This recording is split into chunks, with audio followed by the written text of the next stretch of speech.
Бүгін Будапештте кезекті қайырымдылық іс-шарасы өтіп жатыр. Charity базар, қайырымдылық базары. Бұл іс-шараның мақсаты осы жерде жиналған қаражатты Мажарстандағы мұқтаж балаларға беру. Бұл іс-шара биыл алғаш рет Мажарстан президентінің жұбайының қамқорлығымен өтіп жатыр. Іс-шара осы Будапешттегі елші жұбайларының ұйымының ұйымдастыруымен өтіп жатыр.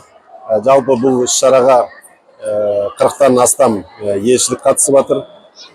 Әрине бізде Қазақстан елшілігі ретінде өзіміздің үлесімізді қосуға тырысып жатырмыз. Бұл іс-шара тек қана бір қайырымдылықтың көрінісі ғана емес, сондай-ақ қазақтың бай салт дәстүрін, мәдениетін, бай дастарханын, қол өнерін көрсету және өзіміздің қазақтың қонақжайлығын көрсету үшін таптырмас мүмкіндік деп санаймын.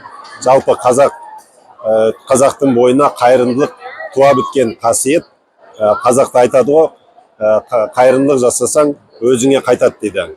Бізде асар деген жақсы осындай салт дәстүрлер бар. Бір-бірімізге қайырымдылық жасай отырып, бір-біріміздің қуанышымызды бөлісеміз. Бір-бірімізге көмектесе отырып, ауыртпалығымызды бөлісеміз. Қуанышты бірге, қиындықты бірге бөліскен халықпыз. Ұлы хакім Абай айтқандай, біріңді дос, біріңді қазақ көрмесең, істің бәрі бос дейді.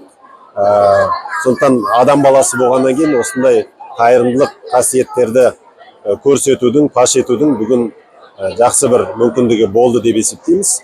Өзіміз ризамыз осы іс-шараға қатысқанымызға, үлесімізді қосып жатқанымызға.